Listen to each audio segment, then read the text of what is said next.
and working in conservation came from Friends of Nature, which is a community-based organization that started in 1992 in the Placencia area, and the Toledo Association for Sustainable Tourism, which is also a community-based organization that started in 2001 in the Punta Gorda area. And those two organizations have pooled together to manage the 3 parks that we work with. And I didn't bring a ton of copies, but I brought some materials from the Friends of Nature annual report, which I can pass around for the ambassador and the ministers.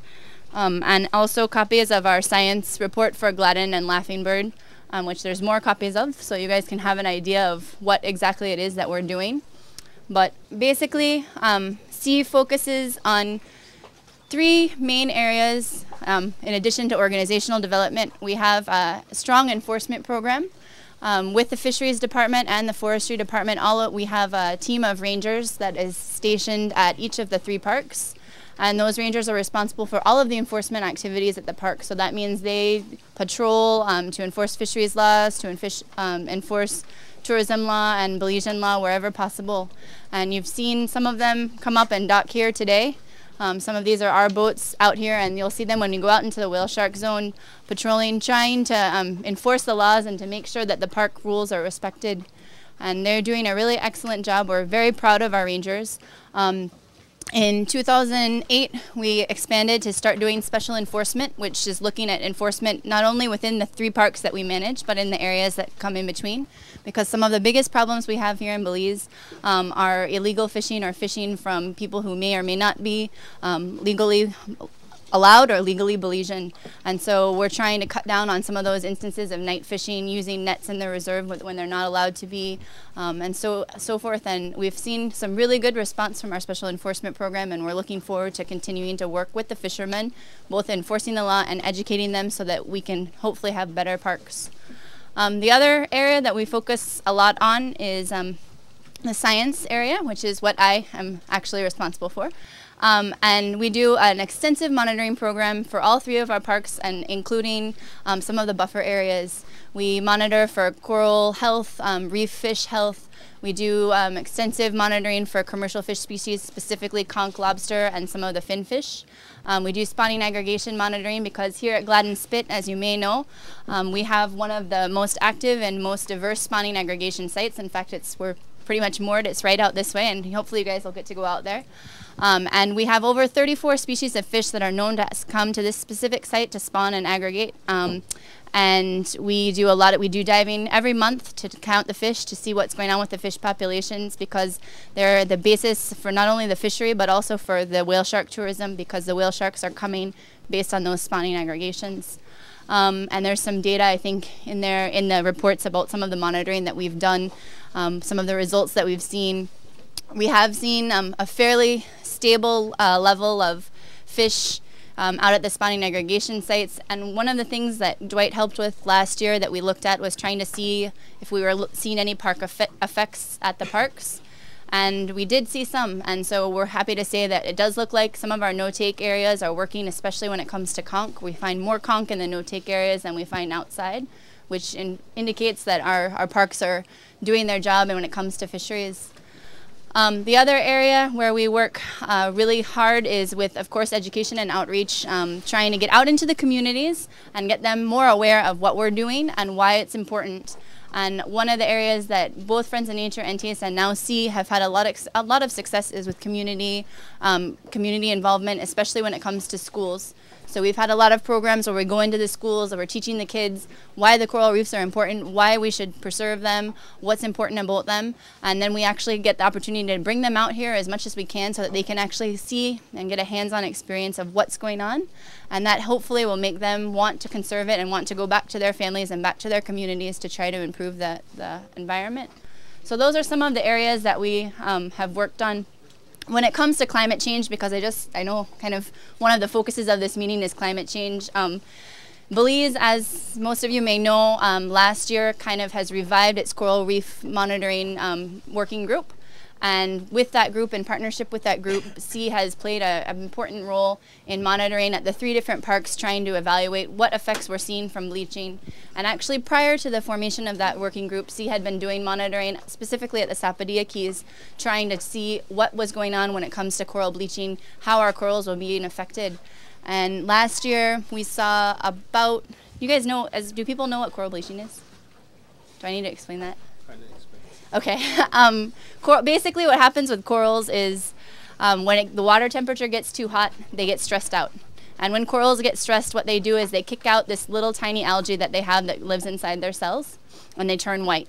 And corals are like humans. If they're stressed out for a really long time, they will get sick and they will die. But if they're stressed out and the stress only lasts a short amount of time, they can take back those algae and they'll be healthy again. And so one of the causes, or the main cause for some of those bleaching events, we think, or we're pretty sure, is temperature, and specifically related to global climate change. So one of the things that we're watching and we're looking for is seeing those bleaching events, and we're seeing them more and more. Almost every year now we're seeing some kind of bleaching. Last year there was a major event across the entire country where we had, in some places, not here at this park, but in some places up to 60% of the corals were affected. Here we were looking at around 40% of corals having some kind of bleaching. And we are happy to say that at the 3 parks that we manage, we saw the bleaching go up, and at the hottest time of the year, which is around October, there was about 40% at our parks. And when we've monitored to check on it again, almost all of our corals have completely recovered. So that's a good sign that says that our reefs, although they're being stressed out, there are some resilient areas where we can, hopefully, if we can protect those resilient areas, we'll have coral in the future, because those corals are a little bit stronger maybe than some of their cousins and are able to adapt and to adjust to those temperature changes. So that's one of the things that we're working on in partnership with other Belizean NGOs. And it's something that we're continuing to look to research into the future. And it's an area where we would love to have additional support, specifically like talking to Mr. Lewis about Mr. Leslie, sorry. Dr. Leslie about the temperature stations and trying to get more data about what's going on in the water so that we can try to link that to what we see in terms of the coral health. So that's some of the things that we're doing. I don't know, Lindsay or Dwight, you want to throw in? What we do is just a little bit of what is done in the country of Belize, and certainly the support that we have gotten from the Minister of Fisheries has been crucial to our success. And in a week or 2 we are going to be publicizing some of the new regulations that he has signed that is going to have some extremely positive impact on what we do, because some of the huge challenges we face are spear fishing in these reserves, net fishing, shrimp trawling, and certainly having the proper legislation to be able to zone these parks. And certain things, we could do all we want out here. If we don't get support from the government, it's not going to be very effective. So we appreciate some of the very important regulations that the Minister of Fisheries has signed that will make our job out here a little bit easier, make it more effective. And hopefully another German ambassador 20 years from now can come out here and still think that this is a little piece of paradise. Thank you.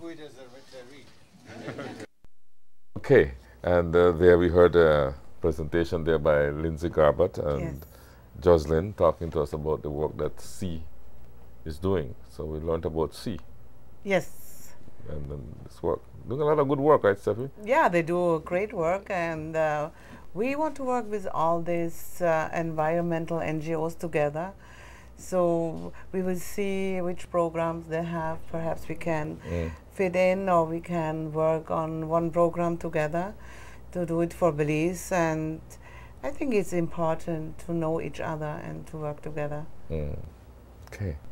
It's indeed important, especially like with a project like the Aldebaran. And now we have Frank Swikert, who will be telling us about the work of the Aldebaran. So let's, we might have to interrupt Frank's presentation, but then we'll continue it after the Bell 3 draw. But let's... I want to say something to Aldebaran.